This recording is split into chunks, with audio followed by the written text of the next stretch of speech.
नमस्कार, मैं चंद्रशेखर जोशी।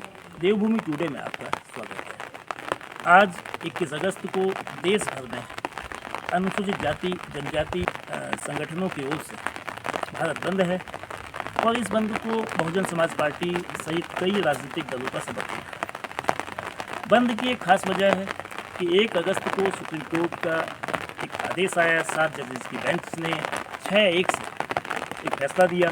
फैसला आरक्षण जो अनुसूचित जाति जनजाति का आरक्षण जो 1950 से चला आ रहा है, बाबा साहब भीमराव अम्बेडकर के द्वारा निर्मित संविधान का आरक्षण है, जिसमें SC/ST जाति के लोगों को नौकरियों और शैक्षिक प्रवेश में आरक्षण दिया जाता है। उस आरक्षण में आंशिक रूप से उसके तरीके में बदलाव करने का जो सुझाव दिया गया है या जो आदेश दिया गया है, क्रीमी लेयर को लेकर नंबर 1। दूसरा, जाति के आरक्षण के भीतर आरक्षण, कोटा निगम कोटा। और तीसरा, जो राज्यों को कैटेगराइज करने के लिए इस वर्ग की SC/ST जाति की कैटेगरी बनाने के लिए एक अधिकार दिया गया है जो पूर्व में नहीं। लेकिन सुप्रीम कोर्ट के 7 जजेस की जो बेंच थी, उसके फैसले को कई राजनीतिक दलों ने, अनुसूचित जाति जनजाति संगठन से जुड़े लोगों ने उचित नहीं माना है और इसको अम्बेडकर के द्वारा बनाए गए संविधान की भावना की विपरीत बताया है। जहाँ तक सुप्रीम कोर्ट के आदेश का सवाल था, उस आदेश में इस बात को इंगित किया गया था कि SC/ST में बहुत सारी वो जातियाँ हैं जिनको आरक्षण का समुचित लाभ नहीं मिल पा रहा है।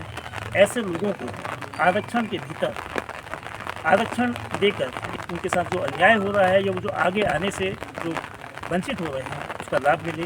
तो आज भारतीय जनता पार्टी के जो जाति जनजाति सूरज पुरानी जी जो उनके नेता हैं, यहाँ ज्ञापन देने के लिए आए हैं कलेक्ट्रेट में। तो क्या पूरा मामला है, उसे सूरज जी क्या है आज आप लोग जो देश भर भारत बंद है, तो आप लोगों की डिमांड क्या है, क्या इसमें आप बदलाव करना चाहते हैं? इसमें जो माननीय उच्चतम न्यायालय द्वारा आदेश राज्य सरकारों को दिए गए हैं, ये SC/ST वर्ग में उपवर्गीय आरक्षण क्रीमी लेयर के संबंध में, तो वहाँ पर जो सुप्रीम कोर्ट द्वारा दिशा निर्देश राज्य सरकारों को दिए गए हैं, तो वह एक तरफा दिशा निर्देश हैं जिसमें कि SC/ST वर्ग की वहाँ पर सुनवाई नहीं हो पाई है। तो हमारा आज जिलाधिकारी महोदय के माध्यम से SC वर्ग का जो हम यहाँ पे हैं और पूरे देशव्यापी हमारा ये कार्यक्रम है, तो हम महामहिम राष्ट्रपति महोदय को यह ज्ञापन दे रहे हैं जिसमें हमारी 8 सूत्री मांगें जो हैं बिंदुवार हैं। और हमारा कथन यह है कि हम राज्य सरकारों से अपने अपने माध्यम से कहना चाहते हैं कि राज्य सरकार प्रत्येक वर्ग का उनकी जो अपनी इसमें जो भी प्रत्येक वर्ग की अपनी संवैधानिक अधिकार हैं SC/ST उपवर्गीय उपकर्मी, उसमें तो उनको सुना जाए और उसके बाद ही कोई फैसला अगर राज्य सरकार द्वारा पारित किया जाए तो वह अच्छा है। अगर एक तरफा फैसला अगर राज्य सरकारों द्वारा अगर SC/ST वर्ग पर थोपा जाता है तो कहीं न कहीं वह आज संविधान के साथ साथ SC वर्ग ST वर्ग की भी अवहेलना करने का काम करेंगे। ये पक्ष था जो आरक्षण के मौजूदा स्वरूप में बदलाव ना हो, सुप्रीम कोर्ट के आदेश का जो क्रियान्वयन है।